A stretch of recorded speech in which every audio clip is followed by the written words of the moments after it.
Good morning, everyone. Hello, sports world. And hello, sports lovers. You are now tuning in to the Real McCoy Sports Podcast on your DPN Dream Podcast Network. And I'm your host, always and forever will be, doing the most, Franklin J. McCoy III. But you can call me Frankie.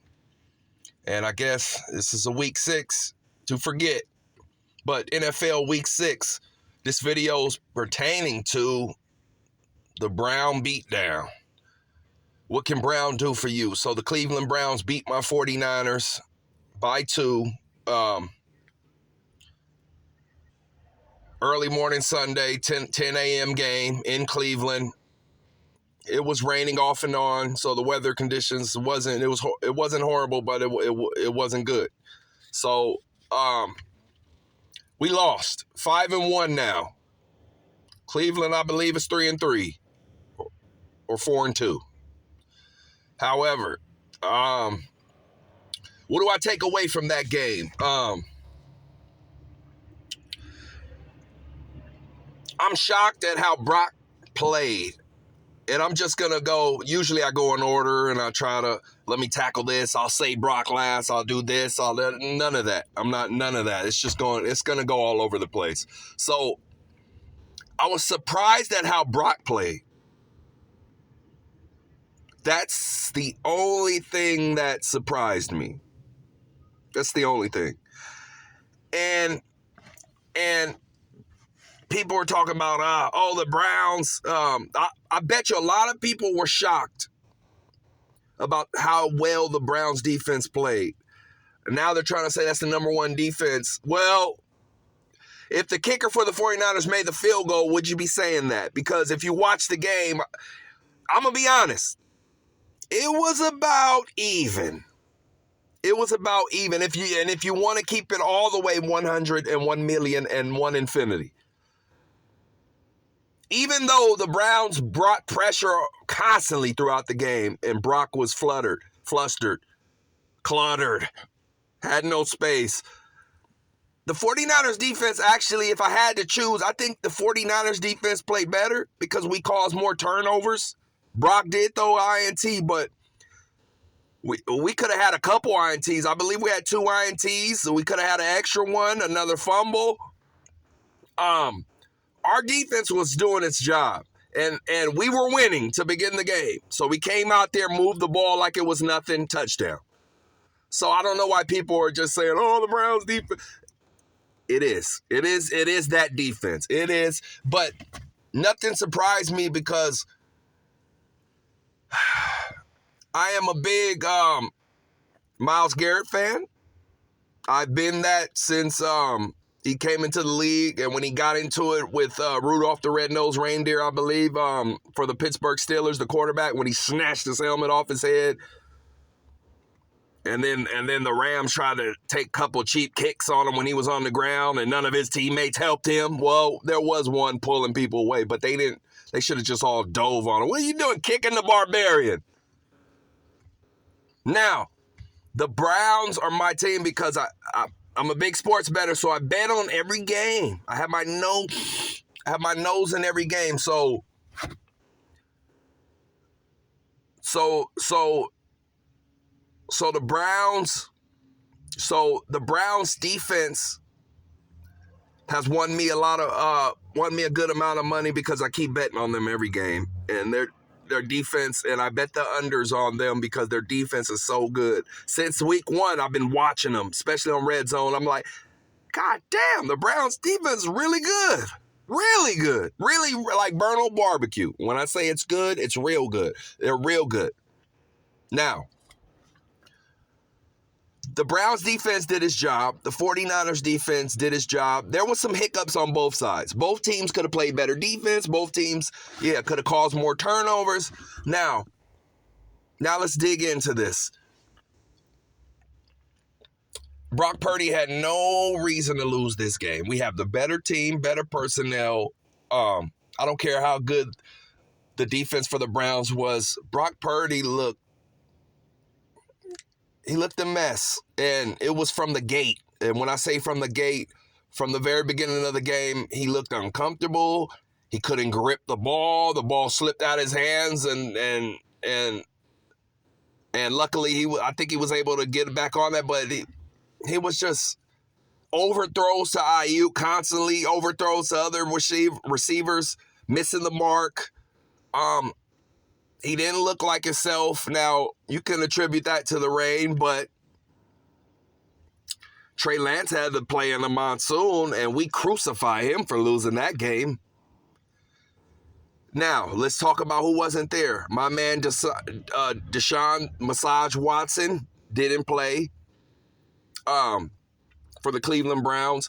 Now, the only thing I was mad about, because when I placed my bets, it was like -8, -9, -10.5. I didn't care if it was -25. I was going to pick the 49ers to cover.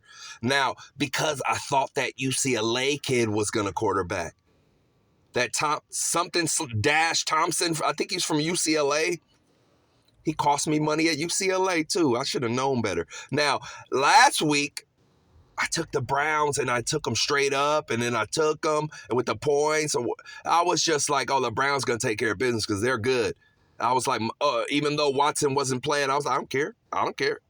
All the quarterback, whoever's in there needs to do is just don't lose the game. You don't need to do anything special. The Browns defense, they go, and they go hard.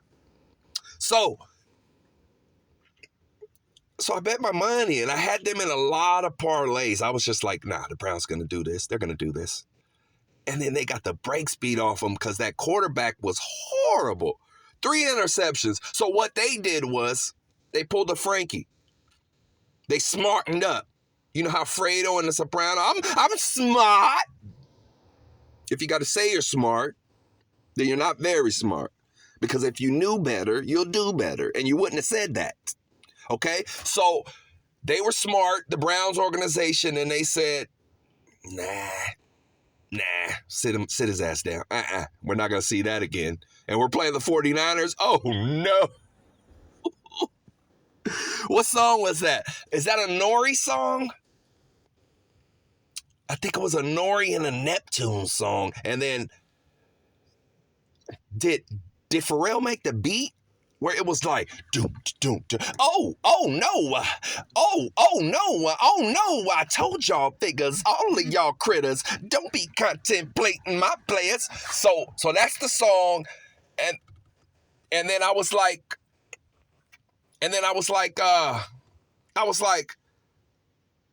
are they playing them? And then they said, no, oh no. And they said, nah, let's get somebody else. Who's available? PJ Walker. Wow. He's like, didn't he do his thing in like the XFL, Canadian League?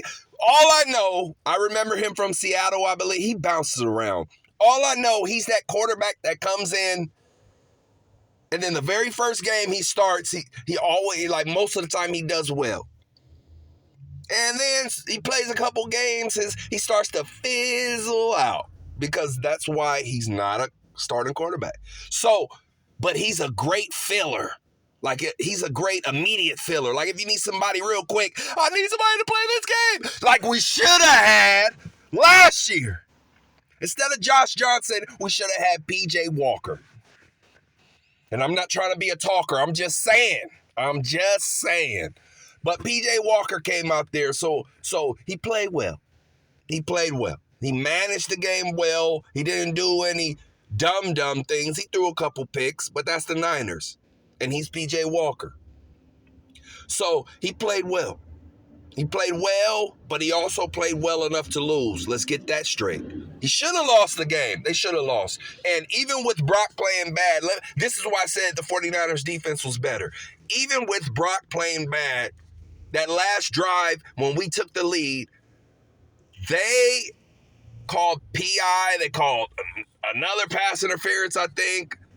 So they called like 2 back-to-back penalties that screwed us over. One was, I believe, 3rd and 11 or 4th down, and they called Gibson Sr. for the hit. They said he led with his head, or targeted the head area when he really hit him in his chest, arm, with his shoulder. So they screwed us over. It shouldn't have been close. They shouldn't have got that extra point. Those extra points to take the lead. So our defense really stopped them. And this is why I said the refs are ruining the game. They need real punishments, real consequences for affecting the game. But anyway, that's another video that I will make. So they did that. PJ Walker played well. Amari Cooper, the receiver that I make videos about him quitting on his teams and Cowboys and this and that, for some reason, the way he played that game and the way his emotions were and his attitude and his body language on the sideline was unrecognizable. I was looking at him, and excuse my English and not French, because I'm not French. I'm Black, Cape Verdean, and Portuguese. So the way that motherfucker looked on the side, I was like, who in the fuck is that? Because he was balling. He was balling. He was catching first downs, hitting slants. I was like, you let him hit the post at the end of the game. I was like, God damn, he got the post for the first. I seen it coming. I was like, you're going to play off of him? And then he did a little move. And then he cut to the right and got that little post. Bow, first down. So he played out of his mind, but the way he was cheering on his team, and when that bum missed the field goal at the end of the game, the way he was like, oh, he missed, we won! So that attitude, I was like, where was that in Oakland? Where was that in Dallas? You took yourself off the field because, damn, what's his name? The one, he's with the Cowboys now. He used to play for the Patriots with the Dreads. But anyway, he was locking Amari up, and then he quit, walked off the field. So, but that attitude. So Amari had a great attitude that day, unrecognizable. Those players were passionate. Now, let's not talk about the pregame hoopla. Debo in it, everybody getting into it before the game. They getting ready to football chunks them. You know what that is. Whole bunch of grabbing and I don't know. And a whole bunch of I don't knows. So when they were doing a whole bunch of grabbing and I don't knows and talking, you see, here come Big 71. Oh, here come the NFL Suge Knight. He was walking. He was really walking with a little slight bounce, like he was on a horse. Like, I'm ready. I'm giddy upping over there. He was giddy upping over there. Williams. He was giddy upping, and then you see all brown, white and brown. You see all the helmets, and they just slowly cleared the way. I was like, they didn't even wait for him to get all the way over there. You just start seeing couple people backpedal from the back. How do you backpedal from the back, and you're already in the back of the pack? So the ones in the front were like, hurry up, make room, he's coming, shit. They're scared of that Williams kid. Man, when he gets there, all situations are finished and completed. We got an argument, it's over now. I ain't done yet. I ain't done. Williams is here. Oh, shit. Agree to disagree. Let's table this. All right, put that in your phone. Okay, let's come back to this. Oh, I love that Williams. I got to get his jersey. Oh, he's great. So, the NFL Suge Knight came running over there, and then that was the end of the melee. So Williams stopped the melee. He started getting in people's faces. Who want it? They was like, we don't want it. Get out of here. You're too big. Get out of here. You're coming over here. Regulate. Okay, it's over with. I was done anyway. That was Debo. And then people were trying to talk and say, oh, Debo was running until Williams came. I got to look at the tape. I don't know. Y'all don't want to see Debo on the field. Now, even if he was shying away, he was making room. What, I'm going to stand in Williams' way and not let him get y'all first? Nah, Williams, hey, let me move out the way. That's probably what he was doing. But anyway, let's talk football, real football. So, you know how I hate when kickers miss close kicks. Now, you miss a deep kick, I don't care who you are, how good you are, how bad you are. You missed a deep kick. okay? This challenging. 41 yards from the middle. But what got me was he missed one earlier. So the 49ers kicker missed one earlier. And then he had a chance to win the game with the ball right in the middle of the field. Now, what I was mad about, it was like 20-something seconds left. And then we got a playoff. And then Kyle, I guess, told them, "Nah, that's it. That's it. No more. Just kneel it and then just get it ready for Moody. Just hold the ball." I was extremely angry at that decision and justified. He missed the damn kick. You could have got extra yards. Really, I'm playing for the touchdown. I'm playing for the touchdown because I don't trust kickers anyway. I don't care if it's Vinatieri out there. I know he's going to make the kick, most likely. 41 Vinatieri, of course. Of course. Even Gold. I believe in Gold, but I just don't trust them because anything could happen. They hike the ball, something could go wrong with the hold. I just don't trust the process of it all. And then I don't trust the kickers. Vinatieri is the only kicker where I'm like, Vinatieri and that one from Baltimore, Tucker. Those are the two kickers. And then even Gold, I would throw him in there, but then every blue moon, he'll miss a kick. He'll make them all. And then every blue moon, when you're like, oh, shit, Gold, good. Put 2,000 on the kick right now. Oh, you lost. Oh, he missed it. He's like that. So Gold is up there, though. That's why I love Gold. But those are the only two that I would be like, okay, 41 yards, we're good to go. No, I've seen enough. Because the Browns defense, I've seen enough. Okay, we got them. Game's over. That's the only two. If it's not those two, you could have went for the touchdown. You could have ran it more and got more yards. And for the people that say, you should have got a little more yards, ran another play, to be honest, this is the Real McCoy Sports Podcast on your DPN Dream Podcast Network. Even if we would have got an extra 10, 15 yards, even from 25 yards, I think this weak motherfucker would have missed it. I believe it, though.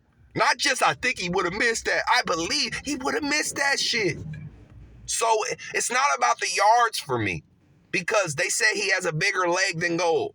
So 41 yards is nothing. And it was nothing. He kicked it high and to the side. But so he had a lot of it. The leg wasn't the problem. He was nervous. And you seen him the first kick. He was nervous. And just like my best cardinal, Rue City would say, that whole game, it was spunky. It was getting spunky. Before the game, so I didn't even mention, people, that Debo got knocked out. Not knocked out, but they banged up his shoulder and he said, nah, that's it. It's a week 6 game. We got more to play for. I'm out. So he was done for the rest of the game. McCaffrey got sent, out of bounds, ran to the chair. Oh, shoot. No, they gave him a little shove, so he ran out of bounds, and we got a penalty, but I didn't like that little shove. So Christian McCaffrey was running out of bounds, so he was out of bounds. Dude just shoved him again, so he flew to the seats. So if the seats weren't there, he would have still been rolling. So Christian McCaffrey got banged up. And they say it might not be serious, but it doesn't matter. So he's banged up. So we didn't have our 2 players, but they didn't have Watson. So you could say the same thing. We didn't have Watson. And there was a couple throws I seen. I was like, damn, PJ, you missed that? Ooh, you would have killed us if you would have completed that. So Watson would have completed that. So it's tough to say. Browns are a pretty good team. The only difference I see is they're not as complete as we are, man for man. That's the only thing I would say. Other than that, they're a really good team. But to me, they got 2 players on offense. Joku, the tight end Joku, and Amari Cooper. Chubb isn't playing. So their running backs aren't bad, but to me, that's all they got. So that limits them. Defensively, they're a problem. So, but Moody missed the fucking field goal. And I don't understand why. And you know what I say about field goal kickers when they miss stupid field goals. Stupid field goals means field goals you never should have missed. So you line them up.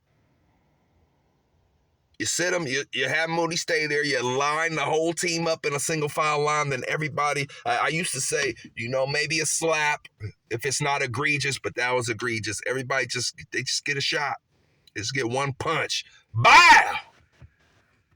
And you got a lot of teammates. So what is it, 53-man roster? So that's 53 big ones. And you know what? For what he did, it was so egregious. We're going to let Trent Williams go last. We're going to let him go last. Actually, we're going to let all the offensive linemen go last and Trent's last. So that was bad. So for that game, Brock did some good things, but I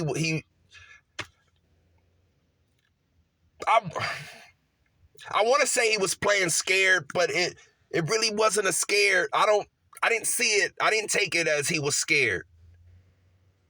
Little shook, but it didn't even look. It just looked. I didn't understand it. And the questions I have is, the Browns are getting to you, yeah, but you had a lot of people open. Kyle does a great job, as he always does, designing plays. It was the nerves. He looked a little not passionate about the game. Like his energy was low. He was kind of like, it was kind of one of those games where he was like, It was kind of Homer Simpson-ish. I don't know. It's like duh type game. Like he was just. Then the ball slipping out his hand. His hands are short. It was wet. So that raises the question, when it's always wet, will you continue to do that type of shit? Will we expect those kind of games if it's wet or if we play a team that's strong? So I know the Eagles game wasn't your fault. Nobody blocked. He came in. He hurt you. However, there's beginning to be, I don't know if it is, but it's showing signs of an early stage pattern of every time we play dominant defenses, we're going to get losses. Now, you didn't finish the game against the Eagles, but we took a loss. You finished the game against the Browns, and we took a loss. And you look bad. Well, we can't say you look bad because you didn't finish the game, and the injury happened in the beginning of the game. So that's one game. You still did enough to win the game. So I'm not gonna eat your lunch for this game. You have another one, I'm gonna eat your lunch, take your head off. But this game, I'm not gonna eat your lunch. It's one game, and you did enough to win. You did make some plays. You were overthrowing Ayuk all game. I didn't understand it. I didn't. Like, why? So I don't understand that. Moving forward, I don't know what the 49ers are gonna do. And the biggest question is, or the biggest statement I must make is, I didn't fucking understand why you let Robbie Gould walk. And then you drafted a rookie kicker. I don't care how many kicks he made. I don't care how deep his leg is. He been missing kicks since preseason. Other reporters been talking about him missing kicks at training camp. He's been missing.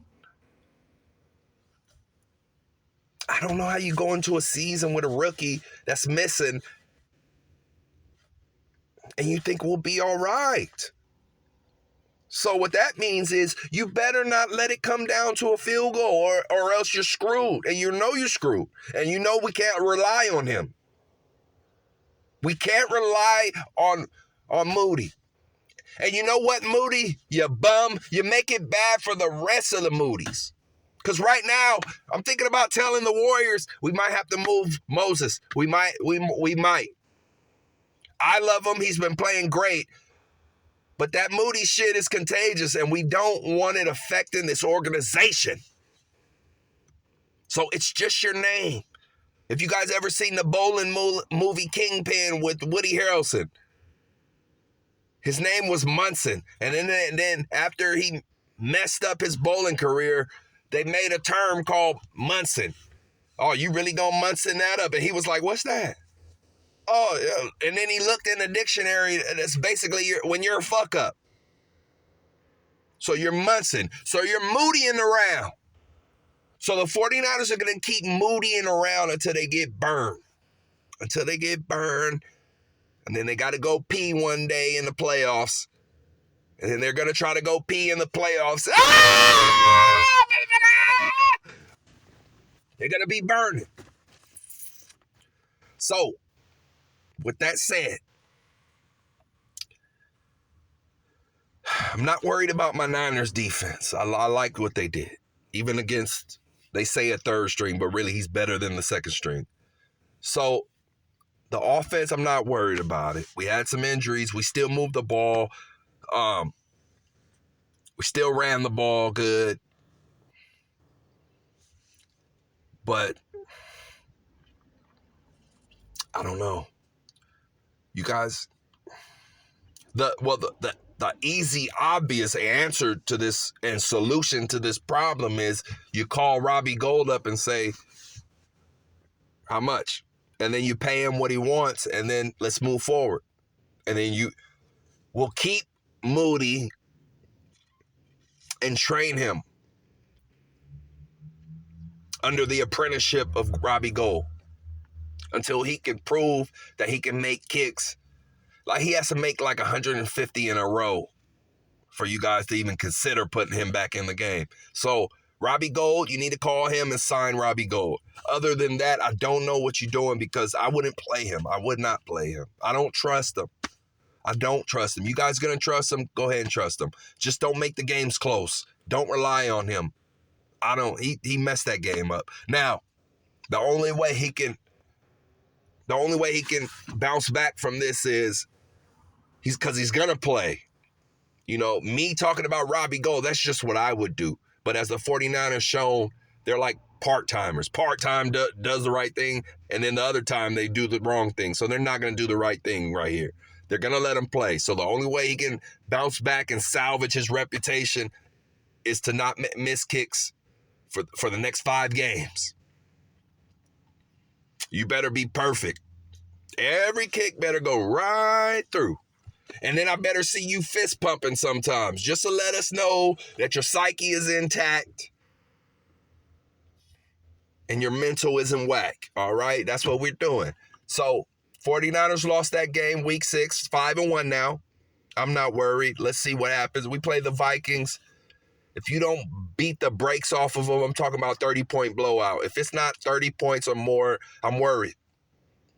Because the Vikings, they aren't it. Well, I wouldn't say 30. Okay, blow them out by 21 at least.